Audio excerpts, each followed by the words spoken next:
കേന്ദ്ര സർക്കാരിനെതിരെ വിമർശനവുമായി രാഹുൽ ഗാന്ധി. പിന്നോക്ക വിഭാഗക്കാരെ കേന്ദ്ര സർക്കാർ തഴയുന്നു. ദില്ലിയിൽ 90 IAS ഉദ്യോഗസ്ഥരാണ് ഭരണം നടത്തുന്നത്. ഇതിൽ 3 പേർ മാത്രമാണ് പിന്നോക്ക വിഭാഗക്കാരെന്നും രാഹുൽ ഗാന്ധി ആരോപിച്ചു. ഗുജറാത്തിലെ പ്രചാരണ റാലിയിലാണ് വിമർശനം. सरकार कौन चलाता है? 90 लोग चलाते हैं दिल्ली की सरकार. मोदी जी साइन करते हैं. 90 लोग IAS अफसर हिंदुस्तान की सरकार चलाते हैं. बजट का हर रुपया वो बांटते हैं. गुजरात में कितना पैसा आएगा, बुलेट ट्रेन में कितना जाएगा, अग्निवीर योजना होगी नहीं होगी, दलितों को पिछड़ों को स्कॉलरशिप कितनी मिलेगी, सड़कें कितनी बनेंगी, कहां बनेंगी, कैसे बनेंगी, कितना पैसा इंफ्रास्ट्रक्चर में जाएगा, ये सारे के सारे निर्णय 90 IAS अफसर लेते हैं. मैंने इनके नाम निकाले. 90 में से 3 अफसर पिछड़े वर्ग के हैं और उनको पीछे बैठा रखा है. कोने में छोटा सा डिपार्टमेंट दे रखा है. फाइनेंस मिनिस्ट्री में आपको एक नहीं मिलेगा, बड़ी बड़ी मिनिस्ट्री में आपको एक नहीं मिलने वाला. पिछड़े 3 हैं.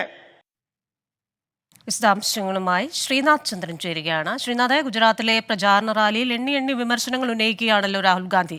അതിലേറ്റവും പ്രധാനം പിന്നാക്കക്കാർക്ക് രാജ്യത്ത് സ്ഥാനമാനങ്ങൾ ലഭിക്കുന്നില്ല, ദളിത് വിദ്യാർത്ഥികൾക്ക് സ്കോളർഷിപ്പുകൾ ലഭിക്കുന്നില്ല തുടങ്ങിയവയാണല്ലോ.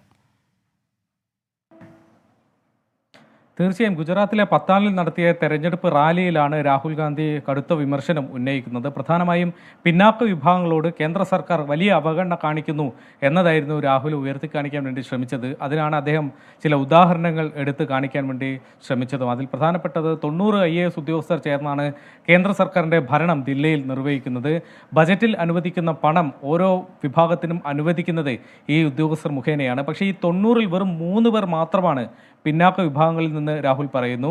അതുകൊണ്ട് ശേഷിക്കുന്നവരൊക്കെ തന്നെ അതിന് മുകളിലുള്ള ആളുകൾ, അതായത് പിന്നാക്ക വിഭാഗത്തിന് വലിയ അവഗണന ഈ ഉദ്യോഗസ്ഥരുടെ നിർണയത്തിൽ പോലും ഉണ്ടാകുന്നുണ്ട് എന്നതാണ് രാഹുലിൻ്റെ വിമർശനം.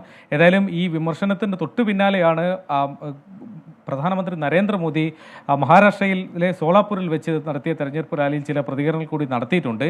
അതായത് സംവരണം അത് പിൻവലിക്കാൻ കേന്ദ്ര സർക്കാർ പോകുന്നു, ഇനി ഒരിക്കൽ കൂടി BJPക്ക് അധികാരം കിട്ടിയാൽ എന്നൊരു പ്രചാരണം നടക്കുന്നതായി മോദി പറയുന്നു. അങ്ങനെ ഒരു ആലോചനയും കേന്ദ്ര സർക്കാരിൻ്റെ ഭാഗത്ത് നിന്ന് BJPയുടെ ഭാഗത്ത് നിന്ന് ഇല്ല. അംബേദ്കർ വിചാരിച്ചാൽ പോലും അതിന് സാധിക്കുകയില്ല എന്ന് പറഞ്ഞുകൊണ്ട് പിന്നാക്ക വിഭാഗക്കാർക്കിടയിൽ ഉണ്ടാവുന്ന ഒരാശങ്കയെ അത് പരിഹരിക്കാനുള്ള ശ്രമം മോദിയുടെ ഭാഗത്ത് നിന്നും ഇന്നുണ്ടായി. ശരി, മുംബൈയിൽ നിന്ന് വിശദാംശങ്ങൾ നൽകിയത് ശ്രീനാഥ് ചന്ദ്രനാണ്.